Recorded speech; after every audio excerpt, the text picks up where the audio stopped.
striking at the same time here. So my body is slightly angled off to the outside and he is slightly angled off away from me. So that is the key. And then from there, an easy follow-up is throwing that low punch to the liver in this case, or to the floating ribs, whatever you like. Especially if he's in this twisted position, it's going to be very painful for him. That's not going to feel great. You see somebody coming closer, and you don't really like the way they're dressed.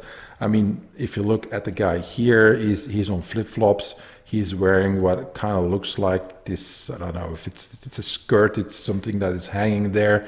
He's got, the hoodie on, he's got his face on, and he's wearing two freaking sticks in his hands. I mean, that's going to stand out. If you're paying attention, you see that. That is not normal. That is something that is out of the ordinary. So you would pay attention and you could act, or at the very least have some advanced warning. Which I have recommended. My kids have read it. I wouldn't say I made them read it, but I very much suggested, like, okay, read this. This will help you in your life.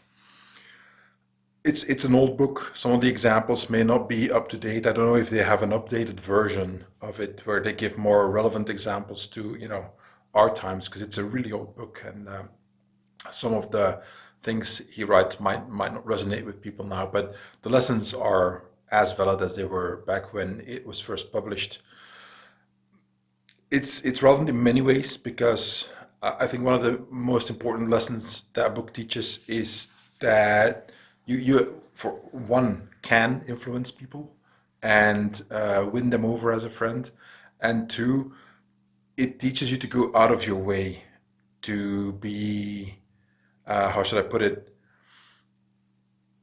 to not be an asshole.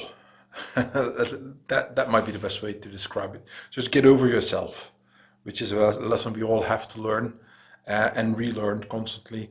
Is that if you want to influence people, it's not about you. If it's about you, you're kind of halfway losing the battle already. So you have to focus on the other person first. That means putting yourself second, which is hard. And that seems a contradiction with the goal that you want to achieve, especially if it's de-escalating a situation. There are some things that I think are relevant to de-escalating violent conflict. So one of the rules, typically, untrained fighters, they end up just throwing punches. They get into a clinch. That also happens real fast, and it's very chaotic. It's not really grappling or really good clinching. It's just holding on to whatever they can, and then they end up in some sort of headlock, front or side. It doesn't matter.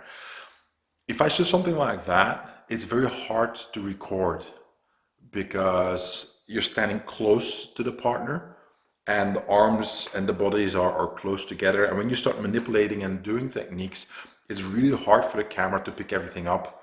Because, for instance, I might be moving in front of my partner during a specific point of time when I'm doing that technique, and then he might move another way because I'm manipulating his neck, and a variety of things might happen. But that means that in principle, every single time I need a different camera angle so you can actually see what's going on.